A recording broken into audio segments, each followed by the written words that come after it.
MadHooker here with another Peekaboo boxing instructional video. Today's video is another sparring breakdown where I focus on the Peekaboo boxing style. My goal in this video is to break down the different Peekaboo moves I execute in sparring and show good things my sparring partner is also doing. My sparring partner today is Sim in the white shirt. He's not focusing on the Peekaboo boxing style but volunteered to help me make this video. You will see a size advantage for me since I'm 195 pounds and he's 140 pounds. You should be able to spar with everyone in the gym at their level. However, as you will see, he can hold his own. Now let's begin. In this first round, I am only focusing on the jab. You can see right here, Sim follows me after I jab and drives me back. Remember, when you're using your jab to change the levels, go to the head, the body, change the angles of the jab, and then move your head after your last punch. You can see right there, Sim stepped in and threw a jab, but then immediately created space between himself and me before I can counter punch. Don't be afraid to double and triple up the jab to keep your opponent on his back foot. Right there, I'm jabbing, moving my head. And then he threw counter punches and I moved my head again. Always try to move your head in combination. No one ever just throws one punch. So get in the habit of move your head in combination. There's a good example of me jabbing and then slipping to the outside. And he threw a jab cross and he missed on both of them. Right here, he did a good thing.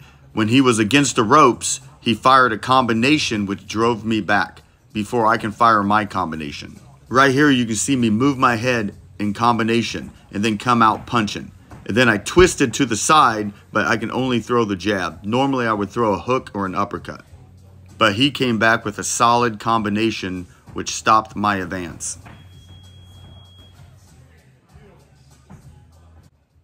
Round two, I'm gonna focus on the jab, head movement, but start working in my body shots.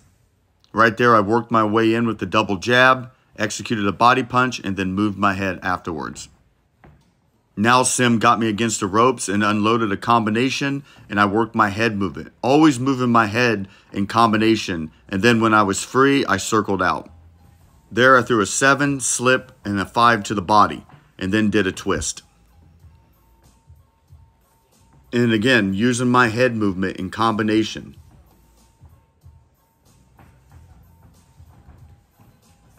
Right there is the heartbeat of Peekaboo boxing style.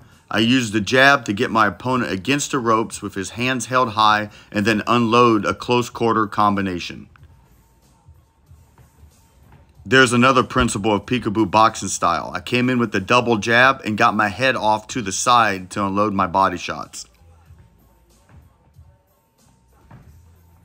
Here you can see me drive him against the ropes, but he does two good things. He gets his hands up high and he circles out once he feels the ropes on his back.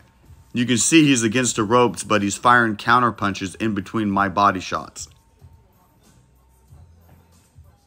Again, I use the double jab to work my way on the inside, but he circles out and fires counter punches. Remember to get in a habit to move your head in combination because people will always throw more than one punch.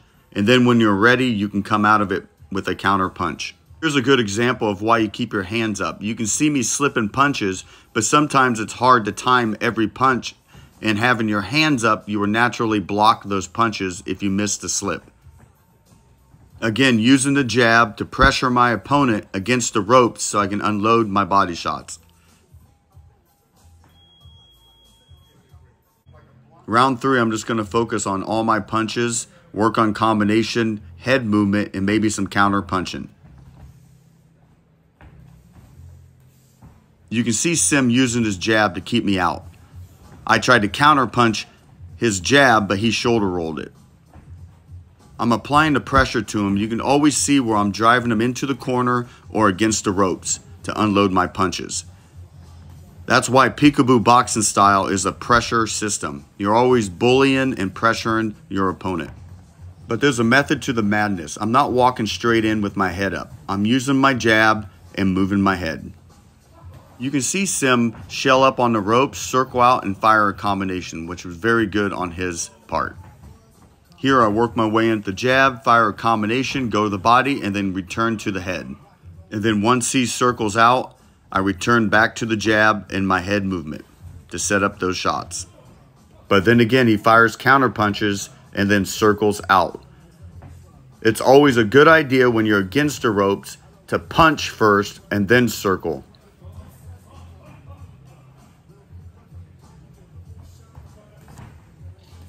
Here he throws a good right hand counter punch and barely misses me, and then I catch him with the left hook. Here's a good example of me using my head movement and my footwork to get close and pressure my opponent against the ropes. Now I'm trying to draw his punches and counter him with the left hook. And again, he feels the ropes and tries to turn his way out. Here I attack with a combination and Sim gets close to me, uses his forearms to create space. Again, behind the double jab, putting my punches together to get close to my opponent.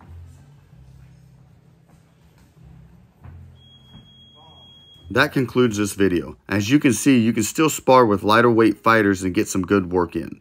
Sim held his own and did some good stuff. I hope you enjoyed this video. Please like this video and subscribe to my channel.